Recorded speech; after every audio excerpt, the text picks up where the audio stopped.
So we drove 20 minutes. 20 minutes and to this pizza place. Two separate cars. Not that that's important. That's not important. And so we get to this pizza place. Seems fine. Seems like a pizza place, you know? And so I get out of my car and this man starts chit-chatting with me. And so we're just chit-chatting, small talk. He's asking me about my car and I was like, this guy's sus. Like, yeah, Peter came up behind. I don't know who this guy is. He's just sitting outside, like he's part of, like, I don't know. He's just smoking a cigarette, just asking Mari about the Tesla. So he's talking to me about my car, and then he was wondering if I was looking at the property next to his restaurant, because he says that everyone is always comes in trying to look to see if they're gonna like lease out the place next door. And I said, no, I'm just here to get some food. And then he goes on to say, well, this strip mall used to be a ghost town. Nobody was here, but I brought everybody in. See that vape store? That was me. And everyone here, that's because of me. And I was like, all right, dude, cool. You brought business to this place. Nice. Cool. Cool. No doubt. And at this point, I'm like, I don't know about this conversation.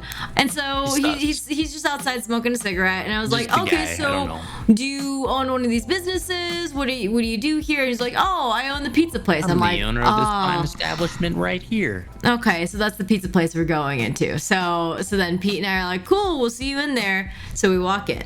Did I leave anything out yet, Pete? So far, so good. Okay, so we walk in. We're just getting weird vibes all around, right? The guy almost like insists that I don't have a mask on. I'm like, I'm cool. I'm gonna keep my mask on because it keeps me like comfortable. Jumper. That's fine. I mean, he blatantly kind of came out and like, you know, we do karaoke. I know you Asians love to sing. Oh my gosh! Crap. Yeah, that was another red flag. At this point, he's sort of like a harmless racist. Twice. It happened a second time. It's That's true. always harmful. It's always harmful, but he's not doing it with the intention of being harmful. He's just not. He's extremely ignorant. Unless he was baiting us to call him on it. I don't know. He could have been. Okay, so the first time he said you Asians was, we have karaoke in the back. I know you Asians love it. The other time when I was going to pay for a bottle of water and he said, don't worry about it. It's on me. Every time I go to a karaoke place, you Asians always give out free bottles of water. And you know, yeah, I mean that was after waiting for the food for 30 minutes maybe or so, and we were the only two in the restaurant. We were the only two people there, and there were two people working on our meals, and it took like 30 minutes to get extremely ignorant, just so like, and then would continuously like check on us when we're like, we're not, don't need it. Okay, so now you're kind of getting the type of like, getting the vibe. Yeah, getting the vibe. One of the first things he said to us was, well, I was on TV. I was on Restaurant Impossible, this TV show, and my episode hasn't aired on Food Network yet because I'm pretty sure that everybody is bidding on me, and there's a bidding war going on they're shopping it around. Which may or may not be true. I don't know. It could be for a spin-off show starring him. For reasons we can talk about in a second. Yes, like it's very interesting.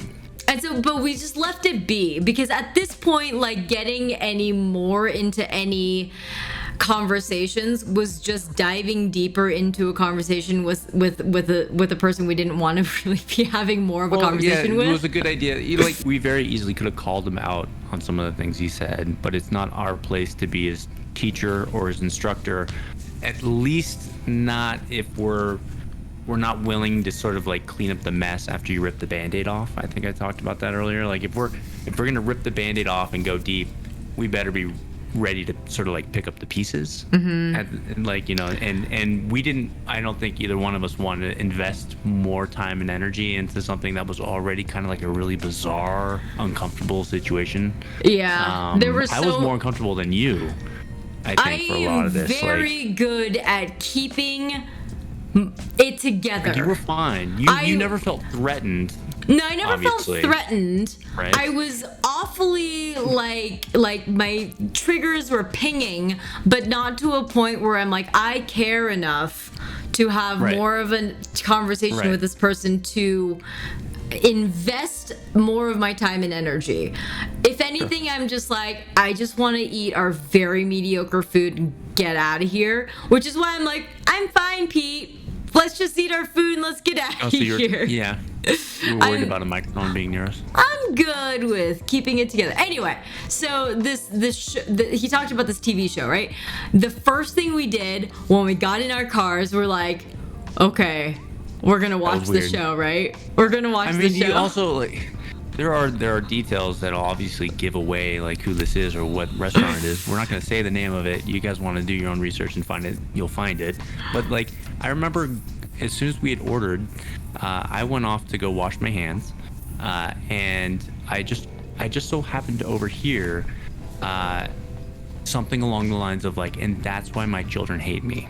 Oh, or something like that. And I came back later. I was what was that about? This like, is probably he just like dropped it. Like maybe the 8th sentence he said to me. Like, we don't know each other. We don't know each other. And I was like, cool. You're dropping a lot of baggage on a complete stranger, but it's he was hurting. Can I just read one review that we neglected to see? We neglected to look at this. We neglected to read this 1-star review because, you know, I mean, it means... Come to find out, he's got some anger management issues as discovered through the reality TV show. So we found out after watching the reality TV show, we found it and watched it. And it was really sad, you know, and the idea, and the show ends with like, and we fixed it all. Yeah. And talk about like a Band-Aid. 3 days ago, there's a review on Yelp. Ooh, okay, so here's the 1-star review. This may be the best pizza. It's not. But what I just witnessed tonight was the owner literally screaming in his employees' faces and slamming shit around. Makes me effing sick. You should be ashamed of yourself to treat your staff and your daughter, not his daughter, because he has 3 boys, which I learned in my 9th sentence that he said to me. But it was an employee that lives with him. Yes. We know that because of the reality TV show. I'm sick to my stomach. The business owner next door came out and said, you always blow up and act like that. You shouldn't be in business, you POS. And so it sounds like he didn't deal with a lifetime of demons in a matter of 2 days from this reality show. Who would have thought? Who would have thought? Like, the reality TV show didn't work. Peter and I watched the show on our free trial of Discovery Plus that we signed up for today just to watch the show. And they taught him how to buy fake reviews. Oh, you think so? It seemed a little off that he has such a good record. Dude, you know, that's interesting. They might have. I feel like we've given too much information at this point. There's 18 seasons, so good luck trying to sift through 18. It's not gonna be that hard for people to find it if they want Cricket to. Bones, Irvine. Thank you, Robert. I don't Irvine. feel comfortable staying on this much longer because, like, I feel like he's kind of watching me right now. Oh my gosh! What do you think you think he put like nanobots in the food so that he could So he gave us these little tiny bottle openers because we were like the first time visitors there, and I was joking later on that maybe he put like a tracking chip in them or something like that because it's just got a weird vibe. Oh my gosh. Thank you for listening to our weird story, guys. Story time. Mari and Peter. We just had to spill some drama tea from our day. I say we never do that again.